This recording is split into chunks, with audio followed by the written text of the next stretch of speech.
Okay. You can get them at Home Depot or any automotive shop. I've got some. But does it stabilize the You trailer? put it right under this main beam, right back. Okay. Okay, that'll keep your trail from teeter-totter. Okay. Okay? Okay, right where you are, if you want to go get inside. All right.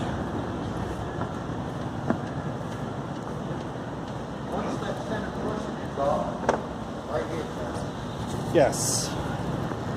Storage. Yes. Okay. And this tray can come out. A little tight.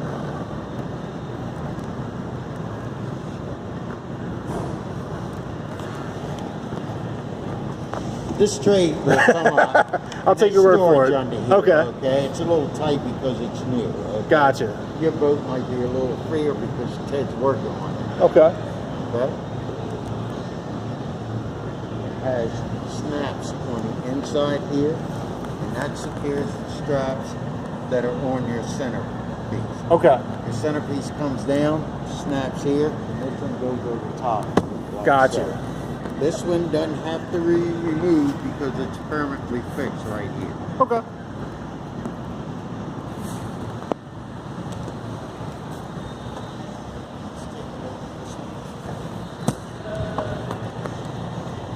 Same thing on this side.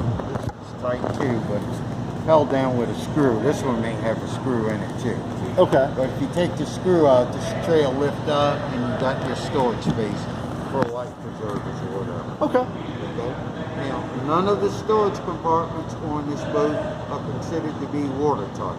Yeah, I got some waterproof bags for that. Yeah. For the electronics, the radio, and stuff like that.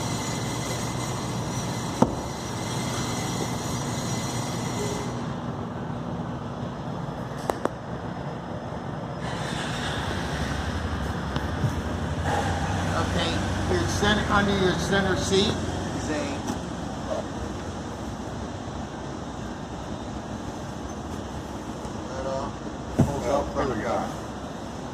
that's an ice cooler. Okay. It drains condensation to your bilge. It's Okay. pumped overboard when your bilge pump is done. All right. Okay. Seam is the one you're sitting on. The seam here. Okay. Wet storage. It will. This will not bilge to. Oh, it will. This will go into the bilge pumps in and out. Okay. I see. It's a little different. All of your deck drains, okay, will drain to the bilge pump. Right here. Okay. Okay. Your pump holders have holes in the center. Yep. Sure do. So that Make sure they're not clogged. condensation from your pump or ring will drain to the bilge. Okay. Stereo speakers on each side. You have a jump seat there, convertible. Yes, if that cushion gets removed on towing, so it doesn't blow off. Okay. The back piece there is reversible. If you lift that up and turn it around, it'll allow the person sitting in this seat to have back support so they can watch this field. Now, a lot of people are saying that if you can reverse it and actually it can crack the base. Is that happening for a reason? You can lift that up if you want. Okay, yeah, I'll try that just so I can. Go straight up. Just turn it around. Put it back in.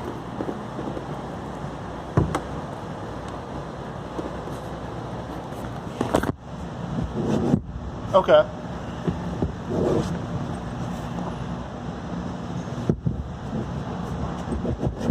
Now, there's a snap up at the top on the left-hand side. Pull that back, that's what it's for. You want to pull the seat. Oh, this one here? Okay, I see. Okay. Gotcha.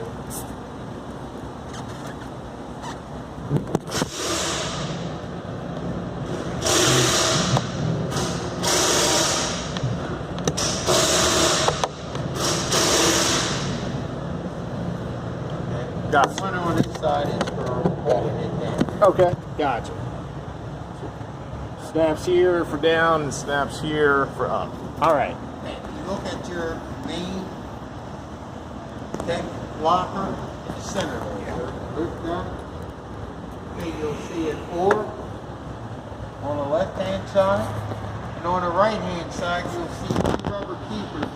That's where your anchor light gets stored. What is this called? This is your anchor light. Anchor light. Yes. Okay. It's folded and it stores down below. All right. The navigation lights on this boat is part of the hull. They come in that are built into your hull, so Gotcha. you need to remove them. Okay. Okay, while you're there, these seats, wet storage with a drain hole in the bottom. Wet storage, drain holes. Both sides. Got it. These two corner seats are permanent. They don't lift. Oh. First thing I'm trying to do is lift it. Okay. All right. Have cleats on each side of your bow. Cleats on both sides. Looks like 4 total, right? 2 on your stern. Got it. Got it. Okay, that covers pretty much into the deck. Okay, your handholds are rubber clad stainless steel. Okay. Make sure everybody that's sitting on your boat has a good grip on things when you take off. Understood. You have your helm. Okay.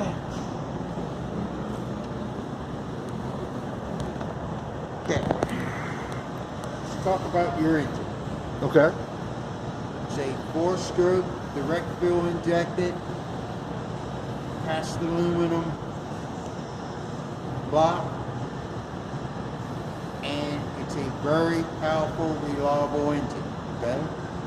There is a break-in period for the first 10 hours. You don't want to exceed more than 10.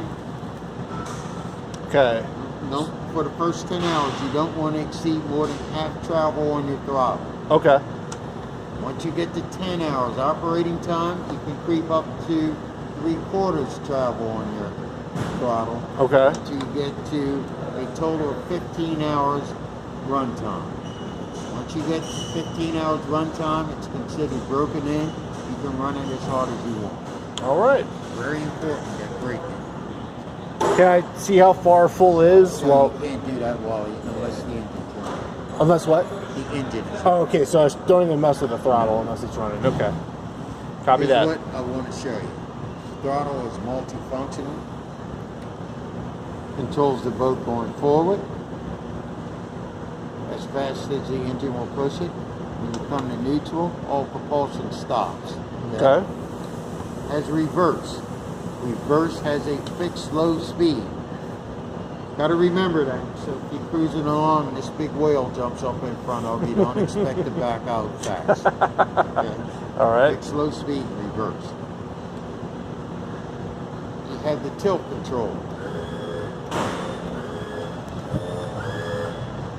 Alright, every time you change the angle of your prop, it's going to be relative to the angle of your boat. Okay. Okay, practice, practice, practice with that. Have another feature on your throttle. On a cold day or chilly day, you may want to rev your engine up a little bit. You should do this all the time to make sure that your engine is warm before you go out on the water. Okay. You can do that by placing your right hand up here, squeeze, take your left hand and push it on this button. Push it hard and go forward. Just hold that left hand in, push it and go forward just a little bit. Okay, release this hand. Okay. This button stays in. It's like a preheat kind of thing, right? What it does is disengages your prop so that you can rev the engine. Oh, like neutral. Kind of, right? Okay? Gotcha. Just so I had my camera down. Mr. Don said that on cold days, you could push in this M logo and tilt it forward just a little bit while squeezing this trigger. Push in and go forward just Okay. a little bit, then release this hand. That will disable the prop and will actually start running it to kind of heat things up Yes. like a car. You should Heat up. heat up. Okay. All right. Then Thank you. when you come back to neutral, the button pops back. Good to go. Okay. Cool. Okay? All right. Thanks. Okay. Right here, sir, is your emergency shutdown. It Okay. has to be in a run position anytime the engine's running and when you start. Gotcha. Okay. Has a lanyard attached to it. Coast Guard, very strict on this year. So if I go Anytime overboard. the engine's running, Gotcha. this has to be attached to your belt loop or your life vest. Okay. If you're out and about, and the Coast Guard or DNR pulls up beside you, your engine's running, you don't have this attached to your body, start hitting your wallet, It'll buddy. be a bad day. Yeah, it's going to be a big fat bomb. All right. The purpose of this. If you're cruising along and you hit rough water or a wake from a big boat, something that could dislodge you from this seat, with this lanyard attached, it's going to shut your engine down. Okay. Okay? Dead man switch. Right, you Right. got it. All right. Any questions on this? No, sir. Some people like to leave these on a boat, that way they never forget it. Okay? Some people like to take everything off. Gotcha. You want to remove this. Put the switch in the down position like so. Grab the loop like so. Okay. Pull down, it comes off. Okay. Now, put it back on. Leave the switch in the off position. Gotcha. Hold it flat, like flat against the back. Push up till it clicks. Okay. Then put your Up the run. switch up and on. Gotcha. I like to leave these on the boat. Makes sense. Yeah. If you want to get on your boat, oh crap, I left the lanyard at home. You can Oh, still run man. your boat. You can still run it, fine. But if the Coast Guard pulls up beside you and you don't have that attached, you're going to get a big fat. All right. Okay, let's talk about your switches, unless you have any other questions about your car. Now. Okay. All electronics on your boat are hot to your battery, okay?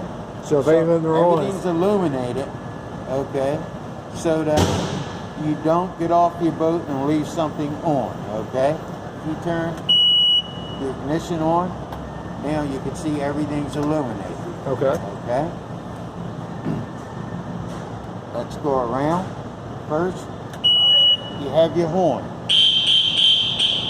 okay? Then you have an open accessory switch. If you install a radio later on or some type of electronic that you want to be switchable, you can use Look this into circuit, that. Okay. This is your bilge pump. Never run your bilge pump Without water. without water. You don't want to burn that baby up. This is your anchor light, nav light. When the boat is moving at night, you got to have both your anchor light on. Okay. And my red green, right?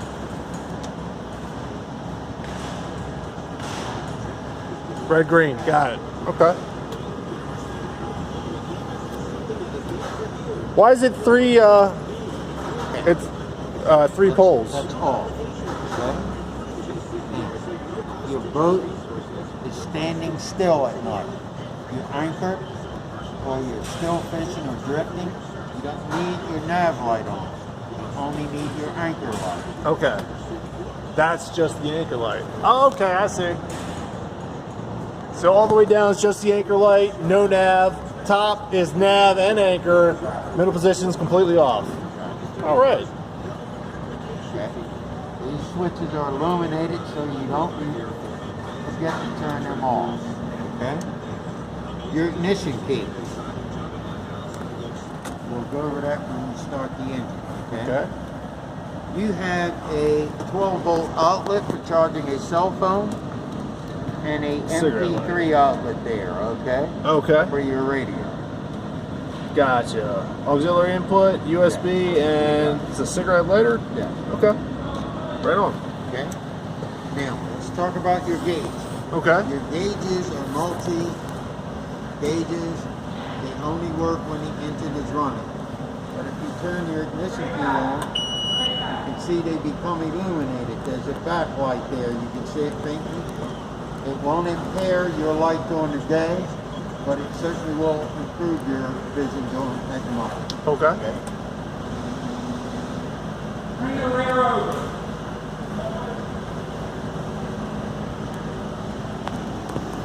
Okay, the first outer switch, outer green, is your speedometer.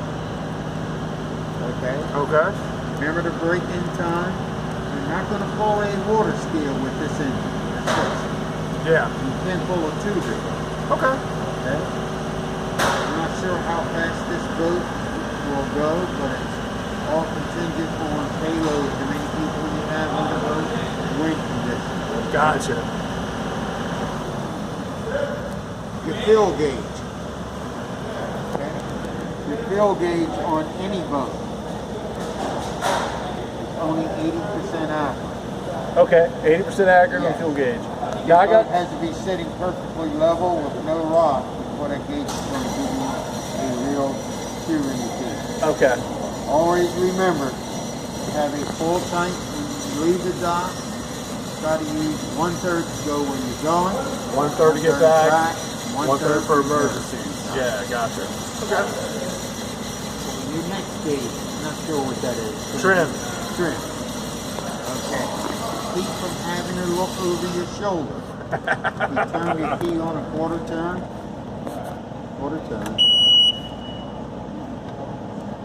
When the engine is up, the gauge is going to indicate. Gotcha. Yeah? Yep. Okay. Keeps you from having to look over your shoulder to determine where you're making nice pieces. Cool. Okay. Turn your key off. Any questions on your gauge? No, sir. Let's talk about your radio. Does your boat have a radio? Yes, it does. Your radio is hooked to your battery. Okay. It's going to turn the key on. It is Bluetooth compatible. I'm going to turn the key on this one. Hold your power on your radio, the power switch on, just hold it on. It should light up and say welcome aboard. It says kicker. Nice enough. Okay. There's Bluetooth compatible. Okay, see if you can pick up the station. See if I can pick up a station, a radio station. Okay. Speeds due to prioritization. Video with 480p for business unlimited select with 6+ lines with auto pay plus taxes and fees. Facebook offer via $200 virtual prepaid card when switching with 3 new lines. See 5G device coverage and access Gotcha. details at T-Mobile.com. It is Bluetooth compatible. Before you step foot on that ladder this fall, call Paul and Wright Pressure Wash. Okay. Turn it off there, or use your key to turn it off. All right. Okay, now, one thing you've got to remember, all electronics is not to your cranking battery. The cranking battery is located in this area. You can access it through these ports. Okay. Little trail. You don't want to get in the habit of leaving your radio on without the engine running. Because it'll drain the battery. Gotcha. You do that, just be mindful of starting your engine up like every 15-20 minutes or so to bring your battery up. Gotcha. Always remember the most important thing is get back home. Yeah, I got a jump box too, just in case it becomes an issue. Any questions on any of that? No. Okay, let's talk about your ignition key. You turn your key 1/4 turn. First thing you hear is that audible beep. Okay. That's letting you know that the next turn is going to start your engine. Okay. You're cruising along, and you hear a continuous beep. Beep. There's a problem. Okay. Like the check engine light on your automobile. Right. It's telling you that 3 things are happening with your engine. You hear that beep, shut your engine down. 3 things could be a problem. The over revving. You could have low engine oil pressure. Okay. Or high engine temperature. So if you hear that continuous beep, shut it down and try to determine what the problem is. I got vessel view too, so that should help, right? Oh, you do have? Yes, sir. Oh, okay. That will help. I was going to ask you how to get the. Well, we'll worry about that when we get back to the engine. Any questions on any of this? Yes, sir. Okay, let's talk about your engine and we'll save the Benamy top for last. Okay, copy that.